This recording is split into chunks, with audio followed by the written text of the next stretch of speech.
muito nobre, leal e invicta a cidade do Porto. Mas como quase tudo e todos, tem um lado escuro. No Porto Beat de hoje, vamos dar-lhe a conhecer um roteiro turístico alternativo. Fique daí, se tiver coragem.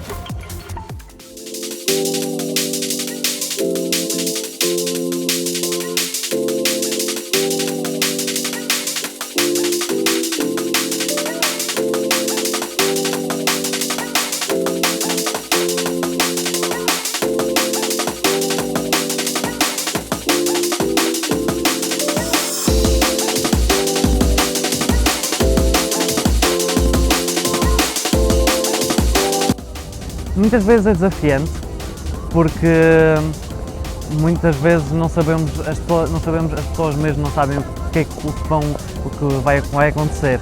E quando nós temos uma espécie de tour que começa muito soft, muito leve e vai começando a ficar mais dark à medida que vai acontecendo, principalmente nos primeiros momentos as pessoas ficam assim, mas isto não é muito dark, e depois é a partir do momento em que a tour se vai desenrolando e as pessoas vão começando a ficar, realmente, já vão reagindo mais, vão começar a ser mais conquistadas. Portanto, no início é mais desafiante, mas depois, quando entramos mesmo na zona mais dark da tour, fica muito mais interessante.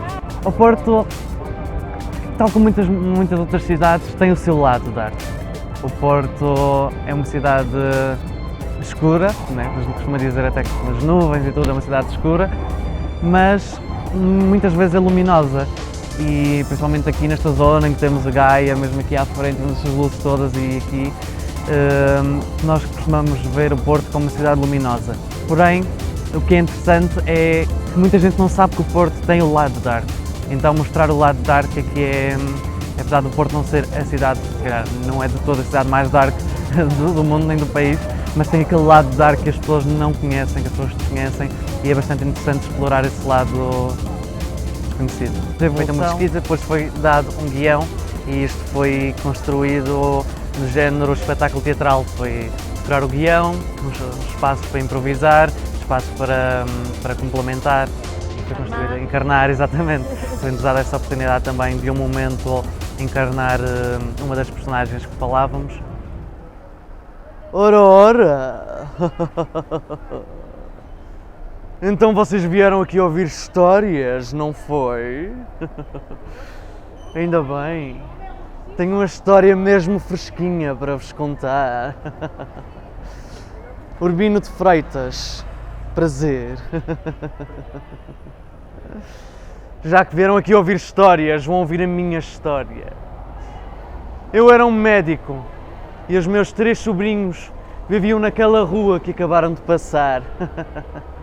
E dizem que eu fiz de tudo para conseguir a herança do meu sogro, inclusive matar o meu cunhado e tentar matar os meus 3 sobrinhos.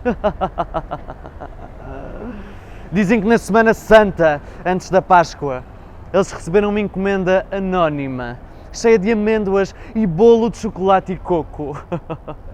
A avó deles, que vivia com eles, disse: não comam, é uma encomenda anónima. Mas lá deixou-os comer as amêndoas. Como no dia seguinte eles estavam bem, não lhes tinha acontecido nada, a avó lá cortou uma fatia para cada de bolo de chocolate e coco e eles comeram com muito prazer até que se sentiram muito mal. E chamaram um médico da família. E eu era médico e era da família. Quando apareci lá, dizem que eu receitei água morna e café. E é claro que não resultou. E então dizem que eu receitei clisteres de cidreira e disse para aguentarem o máximo de tempo possível. É claro que as 2 meninas mais jovens não conseguiram fazer o meu pedido, mas o Mário, o mais velho, lá conseguiu aguentar o máximo de tempo possível, resultando numa morte bastante dolorosa. Foram feitas várias investigações, mas claro que tudo foi bater a mim, Urbino de Freitas. Mas o que as pessoas não sabem é que o principal responsável pelo caso, Pestana da Silva, tinha bastante interesse em que eu fosse condenado o mais rapidamente possível. Mas porquê? Perguntam vocês.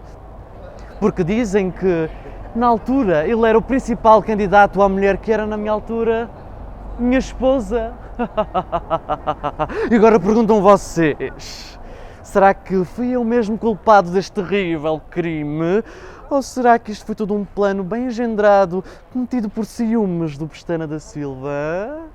Oh, vocês vieram aqui para ouvir histórias, não foi? Não vieram aqui para saber respostas? Portanto, se quiserem respostas, têm de...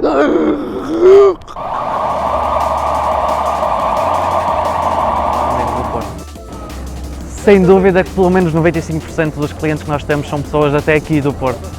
Pessoas que estão à procura de conhecer mais sobre a cidade onde vivem, mesmo que não tenham vivido aqui a sua vida toda, estão à procura de saber como é que é aqui o lado oculto do Porto, da cidade onde vivem, histórias que não conhecem e chegam ao final mesmo surpreendidas como é que eu vivo aqui há X anos e ainda nunca tinha ouvido este lado, estas histórias, este lado que toda a gente oculta, que não vem em lado nenhum, como é que descobriram isto, e é bastante curioso que a maior parte do nosso público-alvo seja mesmo as pessoas daqui da terra.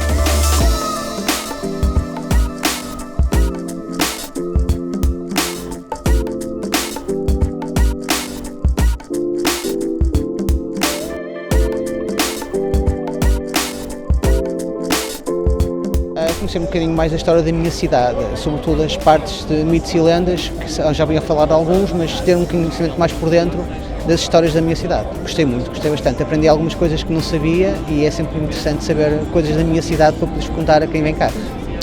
A da Ponte das Barcas já conhecia, essa é a icónica da cidade.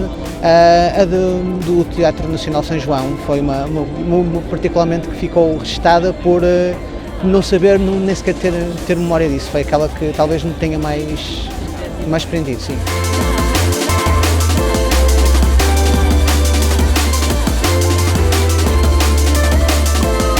Eu que estou dentro de criminologia, o que me atraiu mais foi mais a parte dos crimes, mas também o sobrenatural sempre foi algo que me fascinou desde criança. Certamente descobri muitas coisas que não fazia a mínima sobre muitos locais que eu já tinha visitado pessoalmente. Talvez a do médico.